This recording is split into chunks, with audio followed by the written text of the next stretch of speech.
नमस्कार मित्रांनो, शुभ श्रावणी मालिकेच्या येणाऱ्या भागामध्ये आपल्याला बघायला मिळणार आहे, कशा पद्धतीने श्रावणी सानिकाचा जीव वाचवणार आहे आणि त्या कारणामुळे फायनली शुभूच्या आईचे डोळे उघडणार आहेत.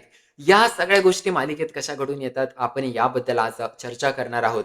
आज मालिकेत आपल्याला बघायला मिळालं, की सानिकाने इंद्रनीलवर विश्वास ठेवला आणि ती इंद्रनीलला भेटायला गेली. त्या दोघांमध्ये ठरलं होतं, की आपण एकमेकांसोबत लग्न करायचं, पळून जाऊन लग्न करायचं. त्यानंतर घरच्यांना आपलं हे लग्न स्वीकारावंच लागेल. पण इंद्रनील खरं तर सानिकाला एका हॉस्पिटलमध्ये घेऊन आलेला असतो. त्या हॉस्पिटलमध्ये तो काही गुंडांना देखील घेऊन आलेला असतो. ते गुंड सानिकाला पकडतात. तिला जबरदस्तीने इंजेक्शन देतात. ज्यामुळे ती बेशुद्ध पडते. त्याला एनेस्थेशिया दिला जातो. त्यानंतर तिला झोपवलं जातं काही डॉक्टरांसमोर. त्या डॉक्टरांना रुद्रप्रतापने मॅनेज केलेलं असतं. त्या डॉक्टरांना काम दिलंय रुद्रप्रतापने, की या सानिकाच्या पोटातलं बाळ मारून टाकायचं, अबॉर्शन करायचं. याच कारणामुळे आता ते डॉक्टर तयार होतात सानिकाचं ऑपरेशन करायला. पण मित्रांनो होतं असं, की त्या डॉक्टरला तर भरपूर पैसे मिळालेत. पण ती नर्स जेव्हा डॉक्टरला असं म्हणते, की आपण या सानिकाचा ब्लड टेस्ट वगैरे करूया, तिची सोनोग्राफी करूया, पाहूया पोटातल्या बाळाची काय अवस्था आहे, त्यानंतर ठरवूया अबॉर्शन करायचे की नाही. पण डॉक्टर म्हणतात, "नाही, तसं काही करायचं नाही. आतला लगेचच्या लगेच ऑपरेशन सुरू करायचं." आणि या सगळ्यामुळे आता नर्स बोलते, की सानिकाच्या जीवाला धोका असू शकतो. पण या गोष्टीने त्या डॉक्टरला काहीच फरक पडत नाही. इंद्रनीलला पण टेन्शन येतं, की अरे सानिकाचा जीव गेला तर काय होईल? कारण त्याच्यावर एका माणसाच्या मृत्यूचा आरोप लागेल. त्या कारणामुळे त्याला भीती वाटत असते. आता तो बाहेर बसलेला असतो. डॉक्टर सांगतात, की रुद्रप्रतापने मला काय सगळं सांगितलंय. मी सगळं बघून घेईल. आता रुद्रप्रताप असा माणूस आहे, की त्याने विचार केलेला असतो. त्या सानिकाचा जीव गेला तरी चालेल. काही फरक पडत नाही आपल्याला. फक्त इंद्रनीलला या केसमधून बाहेर काढायचं आहे. आता इंद्रनील बाहेर बसलेला असतो, पण आपल्याला तर माहिती आहे, श्रावणीने या हॉस्पिटलचा पत्ता शोधून काढलाय. तिने शुभूला बोलवून घेतलं वेळोवेळी आणि आता ते जेव्हा हॉस्पिटलच्या वरच्या फ्लोअरवर येतात, तेव्हा ते इंद्रनीलला टेन्शनमध्ये बसलेलं पाहतात. शुभू पटकन जातो आणि इंद्रनीलच्या समोर उभा राहतो. उभा राहिल्यावर त्यावेळेस इंद्रनील असं पाहतो, कोण माणूस माझ्यासमोर उभा राहिलाय? तो असं वरतू बघतो, तर वरती शुभू असतो. हे बघून त्याच्या पायाखालची जमीन सरकते. त्यानंतर इंद्रनील तिकडून पळून जाण्याचा प्रयत्न करतो, तर शुभू त्याला तिकडेच बसवतो त्याची कॉलर धरून. ते गुंड शुभूवर हल्ला करतात, तर शुभू त्यांना चांगला चोप देतो आणि त्यानंतर इंद्रनील पळण्याचा प्रयत्न करतो. त्यावेळेस श्रावणी तिचा पाय मध्ये टाकून इंद्रनीलला खाली आपटते आणि मग त्याच्या कॉलरने त्याला पकडते आणि त्याला चांगलं जोरात कानाखाली लावून देते. बोलते, की "मला सांग आमची श्रावणी सानिका कुठे आहे?" इंद्रनील सुरुवातीला काहीच उत्तर देत नाही. पण त्याला एवढं कानाखाली मारते श्रावणी, की इंद्रनीलचं तोंड उघडतं आणि तो सांगून टाकतो, की श्रावणी त्या आतल्या ऑपरेशन थिएटरमध्ये. आता आपल्याला तर माहिती आहे हा सगळा प्लॅन इंद्रनीलचा नसतो. इंद्रनीलमध्ये एवढी हिंमत पण नाही असले सगळे कारस्थानं करण्याची आणि त्याच कारणामुळे इंद्रनील बरोबर आता तावडीत सापडलाय शुभू श्रावणीच्या कारण तो सगळं सत्य बोलून जाईल. एक वेळ रुद्रप्रताप सापडला असता, स्वीटी सापडली असते, तर ते काही बोलले नसते कारण ते असेच कारस्थानी वृत्तीचे आहेत. पण इंद्रनील तसा नाहीये आणि त्यामुळे आता तो सगळं खरं बोलून टाकतो.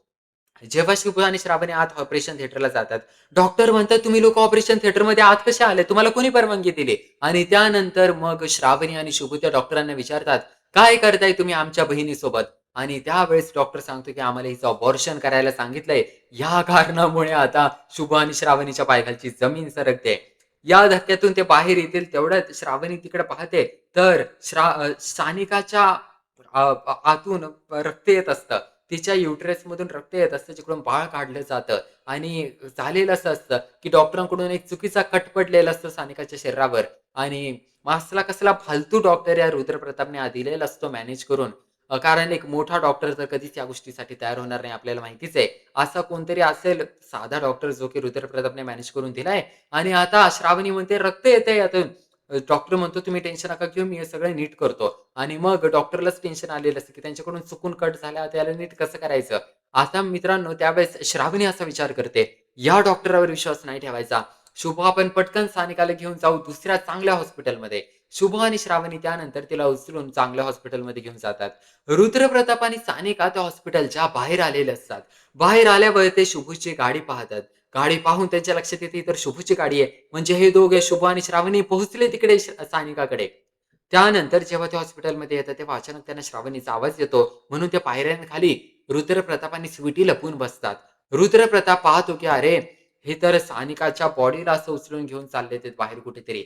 आता स्वीटीला आणि रुद्रला टेन्शन आलं, की सानिका मेली तर नाही ना? कारण मेली तर त्यांच्यावर मोठा आरोप येईल. पण रुद्र म्हणतो, "आपल्याला काय घंटा फरक पडतोय ती मेली तर." कारण रुद्र प्रतापला ऑलरेडी पहिला एक्सपिरियन्स आहे एखाद्या बाईला जीवे मारण्याचा. स्वतःच्या बायकोलाच कशा पद्धतीने त्याने जीवे मारलं होतं. त्या कारणामुळे त्याला संपूर्ण एक्सपिरियन्स आहे या गोष्टींचा. आता स्वीटी म्हणते, "अरे काय होईल ती मेली तर." रुद्र प्रतापचं म्हणणं असतं, "अरे काय फरक पडतोय, मरू दे." आणि त्यानंतर मग शुभू जो आहे तो पटकन सानिकाला घेऊन जातो एका चांगल्या सिटी हॉस्पिटलमध्ये. सिटी हॉस्पिटलमध्ये गेल्यावर तिकडचे डॉक्टर जे आहेत, ते म्हणतात, "तुम्ही आधी फॉर्म वगैरे भरा. तुम्हाला असं आम्ही घेऊन नाही देणार आतमध्ये." मग ते म्हणतात, "अरे, सानिकाच्या पोटातून ब्लीडिंग होतंय." आणि तिकडची एक नर्स ओळखते श्रावणीला. ती म्हणते, "तुम्ही शिक्षण मंत्र्याची मुलगी आहे ना?"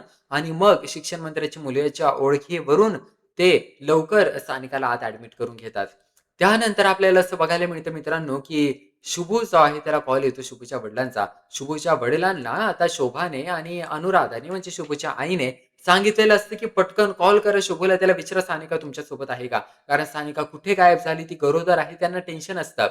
त्यावेळेस ते काय करतात, की शुभूचे वडील मग कॉल करतात शुभूला आणि या सगळ्याबद्दल विचारतात, की "सानिका तुमच्यासोबत आहे का?" मग त्यावेळेस शुभू बोलतो, की "हे बघा आम्ही तुम्हाला आल्यावर सगळं काही सांगतो. पटकन सिटी हॉस्पिटलला या." आता हे ऐकल्यावर अनुराधाच्या पायाखालची जमीन सरकते.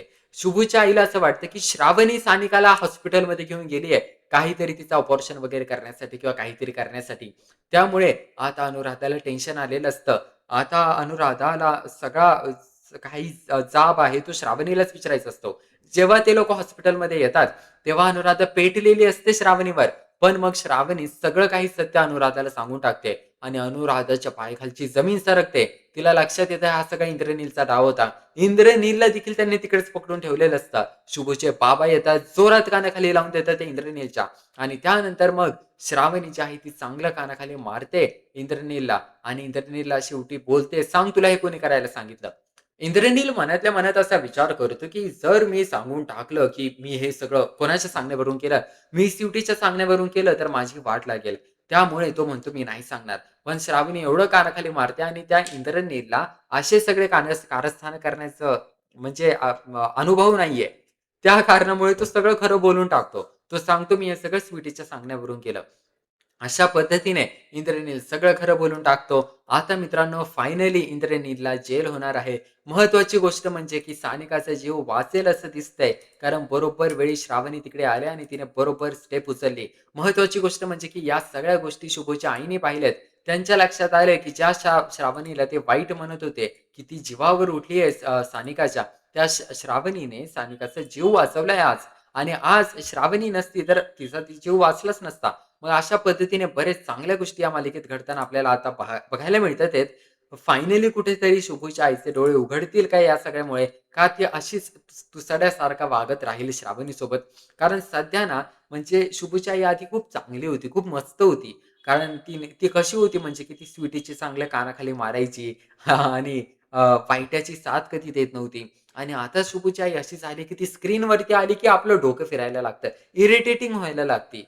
काय नाव ठेवलंय तिने श्रावणीला, की नटमोगरे, नटमोगरे, नटमोगरे बोलत असते आणि ती शोभा, शुभूची बहीण, सारखं श्रावणीनं म्हणते, "बोलला, बायकोचा बैल बोलला." म्हणजे त्या शुभूला ती बायकोचा बैल बोलते. अशा पद्धतीच्या गोष्टी या मालिकेत चालू आहेत आणि इरिटेटिंग झाली आहे मालिका थोडी. म्हणजे एवढी निगेटिव्हिटी नाही असायला पाहिजे. एखादा माणूस जर फॅमिलीसोबत मालिका बघतोय, तर त्याला बघण्यात थोडासा आनंद पण मिळाला पाहिजे, थोडं इमोशनल पण वाटलं पाहिजे. डोकं नाही सटकलं पाहिजे राव. त्यामुळे बघूया आता मालिकेत काही चांगले दिवस आपल्याला बघायला मिळतायत का या सगळ्यामधून? कारण श्रावणीला खूप लढाया लढायच्या आहेत. तिची जी नंदाअक्का आहे, नंदाआत्या आहे, अलकनंदा ती पण खूप डेंजर आहे. ती इकडे विश्वंभराच्या जीवावर उठली आहे. विश्वंभरला तिने तिच्या जेवणात सॉरी पाण्यात अशा गोळ्या मिसळून दिलेल्या आहेत, की ज्या गोळ्यांमुळे त्या विश्वंभरची वाढ लागेल. तो मरून जाईल किंवा त्याची शरीराची वाढ लागेल. तर अशा पद्धतीच्या सगळ्या गोष्टी या मालिकेत सध्या चालू आहेत. या सगळ्यावर तुमचे नेमकं काय मत आहे? नक्की मला कमेंट करून सांगा या व्हिडिओखाली. आपल्या YouTube चॅनलला लगेच सबस्क्राईब करा मालिकांचे रेग्युलर लेटेस्ट अपडेट्स मिळवण्याकरिता. आपण भेटूया मालिकेच्या पुढील भागात. पाहूया मालिकेत नवनवीन अजून नेमकं काय-काय घडतंय ते.